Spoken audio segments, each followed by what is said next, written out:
ओम श्री गणेशाय नमः। ओम नमो भगवते वासुदेवाय।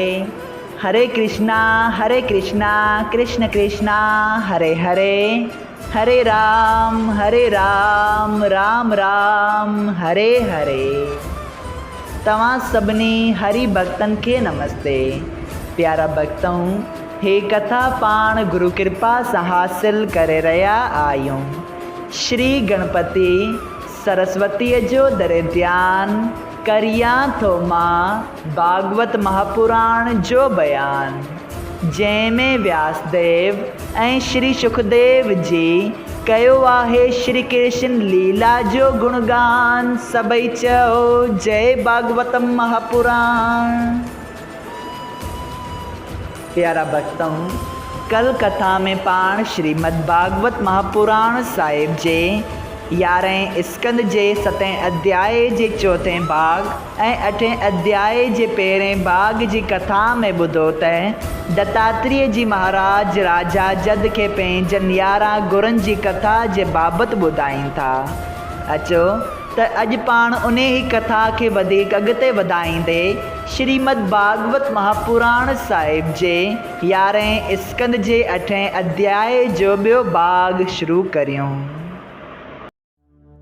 श्री दत्तात्रेय जी महाराज चवनि था त 12 गुरु मुंहिंजो समुंडु आहे, जो बरसात में केतिरनि नदियुनि जे पाणी गॾिजण सां बि कुझु नथो वधे ऐं गर्मी ऐं सर्दीअ में न सुकी वञे थो।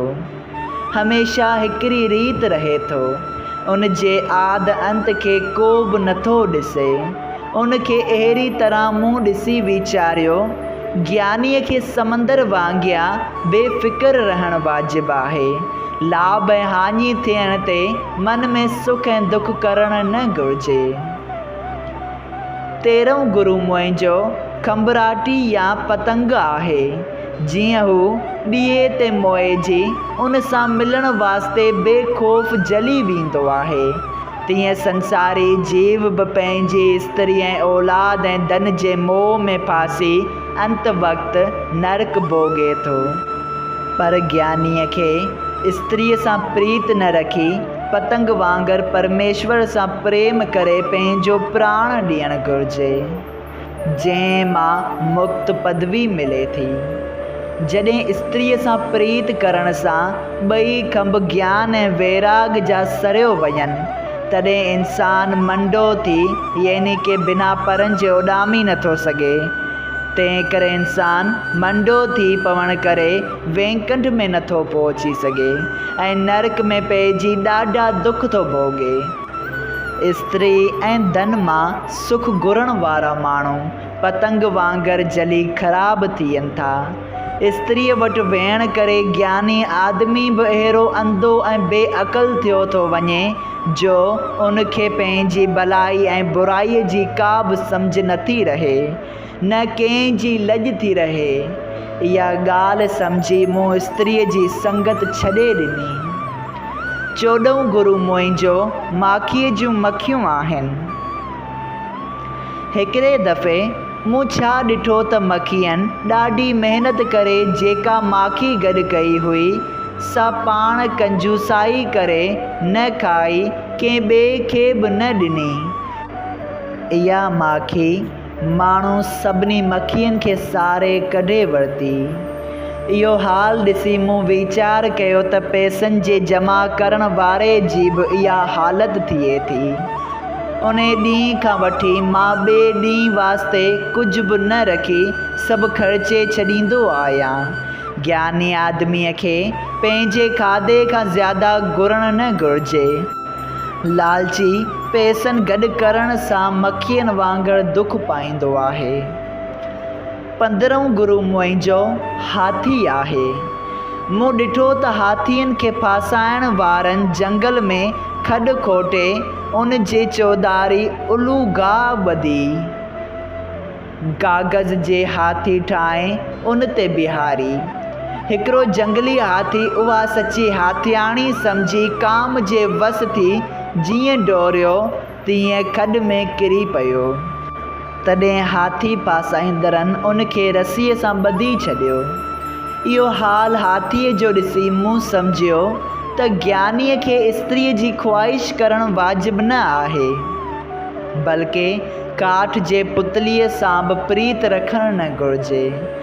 जीअं हाथी हाथियाणीअ वास्ते खॾ में किरी दुख ॾिठो, तीअं पराई स्त्रीअ सां भोग करण वारा बि नरक में पइजी घणा दुख पाइनि था। 16 गुरु मुंहिंजो माखी लाहींदड़ आहे। जेका माखी मखियूं घणनि ॾींहंनि में कठी कनि थियूं, तंहिंखे हू हिकिड़े ई दफ़ा खणियो वञे। उनखे ॾिसी मूं वीचारियो त जेकॾहिं मखियूं माखी बर वक़्तु खाई वञनि हा त हू कीअं खणी वञे हा। तंहिं करे गॾु करण वारनि खे सवाइ दुख जे सुख नथो मिले। ज्ञानीअ खे घुरिजे त जो गृहस्थी शाहूकार ऐं औलाद हुजे, तंहिं वटां पंहिंजे मतिलब जेतिरो घुरी भोॼन करे, छो त हर में ॿधी वञण करे वाट में को खसे वेंदो। 17 गुरु मुंहिंजो हिरण आहे। जीअं हू राग ॿुधण वास्ते वञे थो पर बाण लॻण सां फटिजियो पवे, तीअं संसारी आदमी बि माया रूपी स्त्री ऐं माया जो ॻाहण ऐं संदसि वचन ॿुधी उन जे वस थियो पवे। तंहिं करे ज्ञानीअ खे पंहिंजे आस्थान तां उथी ॿिए हंधि वञणु ऐं माया जे चंगुलनि में अचणु न घुरिजे। 18 गुरु मुंहिंजो मछली आहे। छो त थोरे मांस वग़ैरह जी लालच सां जो कंडे में शिकारी विझी दरिया में विझनि था, उन में लालच जी पंहिंजा प्राण विञाए थी। हिकिड़ी मच्छीअ खे कंडे में फाथल ॾिसी मूं सम्झियो त ज्ञानी आदमीअ खे बि चङो भोॼन ॻोल्हणु वाजिबु न आहे। जेके बुरो या चङो परमेश्वर जी इच्छा सां मिले, पंजनि भूत आत्माइनि ऐं ज़बान खे वस में रखिजे, तंहिं करे उनखे वॾाई मिले। सभई चओ जय श्री कृष्णा। प्यारा भक्तों, श्रीमद् भागवत महापुराण साहिब जे 11 स्कंद जे 8 अध्याय जो ॿियो भाग संपूर्ण थियो। अगरि तव्हां सभिनी हरि भक्तनि खे हिन कथा मां लाभ हासिल थियो हुजे त कृपया हिन कथा खे ॿियनि हरि भक्तनि सां शेयर कजो त उन्हनि जो बि भलो थिए ऐं तव्हांजो बि भलो थिए। सभई चओ जय सिया राम। राधे राधे।